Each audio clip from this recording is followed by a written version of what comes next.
Your unhealed trauma ruins your relationships. I'm going to show you how your unhealed trauma affects your dating life and what you need to do to work through it so you stop repeating the same patterns in your relationships, whether it's the current relationship or your future relationships. If you're new to my content, my name is Lewis Huckstep. I've coached over 10,000 people. I've written a book called The Inspired Life Method. Go grab yourself a copy. And we're going to dive deep today. So I'm going to give you some super practical lessons and strategies to actually work through what I'm talking about today. So you stop repeating the same patterns in your relationships so you can have deep, meaningful, conscious relationships. The only favor that I have from you today is to like this video and subscribe. Helps more than you realize, helps me help more people. So thank you very much. With that being said, let's begin. First quote I want to start with is, you attract people and circumstances to reveal where you have not healed. I'll say it again. You will attract people and circumstances to reveal where you have not healed. Life is a mirror, especially your relationships. When you get triggered, it is revealing something within you have not healed. Unhealed trauma or beliefs, conflicting or limiting beliefs. Hear that again. When you get triggered, it is revealing unhealed trauma or limiting beliefs. I'm going to prove it to you today. I'll give you some exercises today to do that. And the thing is, your intimate relationships are the closest ultimate mirror to you because they get to know you the most. They see you the most. I try to be pretty authentic and transparent and vulnerable through my content. I try to be myself and just be quirky and be weird and show as many parts to me as I can. But who sees the most of me? My wife. She gets to see the most of me.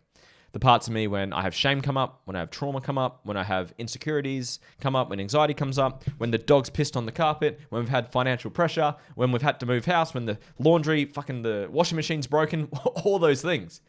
She sees that. She sees me when I've had my head in the toilet thrown up because I got sick. She sees more parts to me than you. So just because of proximity, she's going to reflect or trigger more of my shit than anyone else. So your intimate relationships are going to mirror your unhealed trauma more than anyone else. So until you heal or learn what I'm teaching you, learn how to become conscious that when you get triggered, it's something that's been revealed within you, and learn how to integrate and heal what was triggered, you're going to keep repeating the same patterns. There's 3 things I want to teach you. If you've listened to my content, you've probably heard this before. Number 1 is trauma. I want to break this down for you. Trauma, and again, insert limiting beliefs as well. You can use I'm not enough, I'm too much, no one loves me, everyone leaves me, I'm not worthy, all that stuff. So I'm going to focus on trauma, but you could also use limiting beliefs for this example. We got coping mechanisms, is what we do to overcompensate, overcome, protect the trauma. Third is a trigger. Something reminds you of the trauma, activates the coping mechanism. That's what I mean. Nothing triggers you, reveals what's inside of you. Let me do an example for you. Let me prove it to you right now. Answer these questions. Don't judge your answers. If you've done this exercise before, do it again and use someone else if you want to.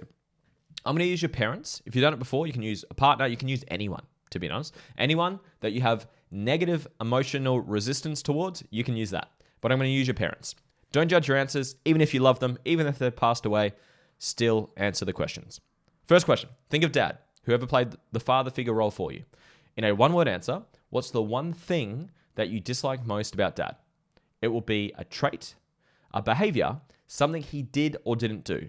It will be a part of him that you don't like. Answer that 3 times. Rejection, abandonment, dismissed, unseen, unloved, criticism, judgment, abandonment, absence, list goes on. Try come up with 1 to 3 answers for dad. Then do the same thing for mum. So think of mum, whoever played the role for you. Same answer, same question. What's the one thing you dislike most about mum? 1-word answers. Traits, behaviors, or parts of her. Come up with 3 answers if you can. Pause the video if you need more time. I'm going to keep moving forward. Whatever your answers are, these are wounds or traumas of yours. Now, start to connect the dots. You have attracted partners and relationships of people who mirror these things back to you. Oh my God, you might have some light bulbs. You might be like, holy shit. You attract people and circumstances to reveal where you haven't healed. Life is a projection. You don't see things the way they are. You see things the way you are. You attract your unhealed trauma into your life until you heal it. Crazy shit, huh? Then that's trauma. Second is coping mechanisms. So you will do things to overcompensate, overcome, protect, and hide this trauma. There's like heaps of layers to this, so I'm not going to give you all the layers today because it gets a bit crazy, but let me give you at least one more layer. Third's the trigger. So when someone, including your partner and anyone, when someone does these words, the words you came up with for mum and dad, when someone does these things to you, it triggers you into a coping mechanism. People pleasing, dissociating, eating food, smoking a cigarette, getting angry, yelling, addictions, whatever coping mechanism you've come up with, you will get triggered into it. Nothing triggers you, reveals what's inside of you. Crazy, huh? And you continue to do this until you heal. So every single relationship you have is an expression or a reflection of you and your trauma and beliefs. Again, I said beliefs do the same thing, but we're focusing on trauma for today. So what do you do about this?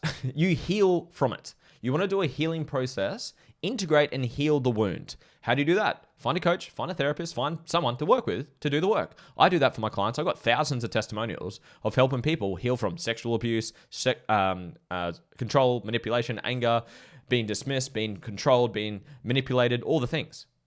I have those processes, but I'm just one of many coaches. There's many people you can work with. I'm pretty fucking good at what I do because I've got the results to back it up. And I've been doing this for a long time. But you need to heal from these wounds if you want to. If you want to stop overcompensating, if you want to stop repeating the same patterns, if you want to stop attracting the same trauma into your relationships, you're the common factor. It's you. Think of it like this. You're a projector. Your life is a projection. What most people do is they spend their whole lives trying to change the projection. They change others. They change external circumstances. Who's the common factor? You. You're the projector. You want to change you. You want to integrate. You want to heal, rewire you. When you change the way you look at things, the things you look at change. That's Dr. Wayne Dyer. Great. Love Wayne Dyer. Late great Wayne Dyer. So work on you. Heal from these things. That's all I really got for you. I actually got through this pretty quick.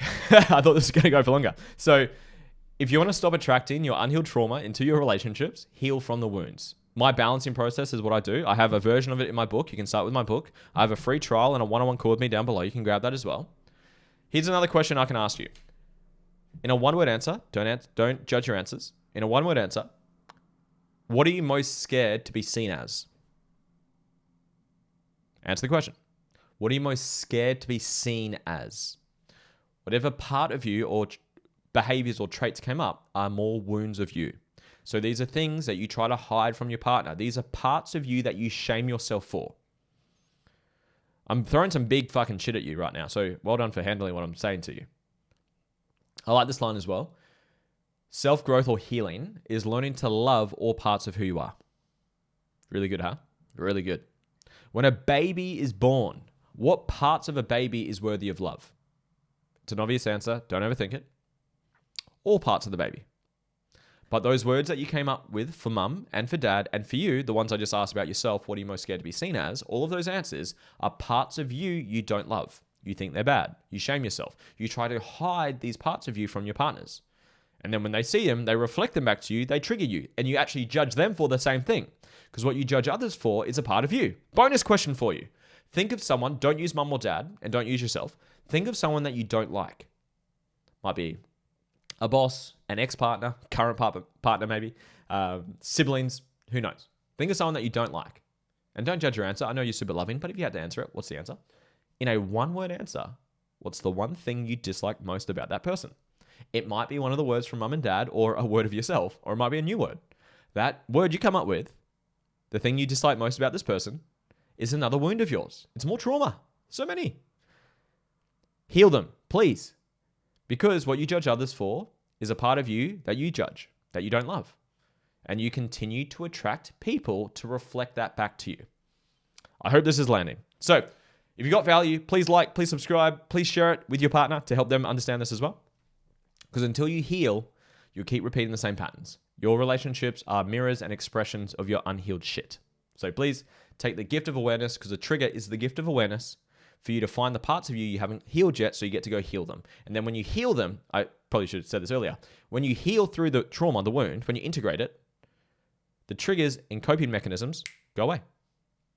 good at, and then you stop attracting people who keep doing those things or reflecting those things back to you. How good's that? If you'd like to work with me, there's a free trial and a one-on-one call with me down below. Link down below. You can cancel whenever you want, including within the trial. If you want to grab my book, there'll be a link there somewhere. It's on Amazon. It's on Kindle. It's called The Inspired Life Method. And please please subscribe. It means the world. Thank you so much for listening. It was a shorter podcast. I hope you guys got value from it. And chat soon. See ya.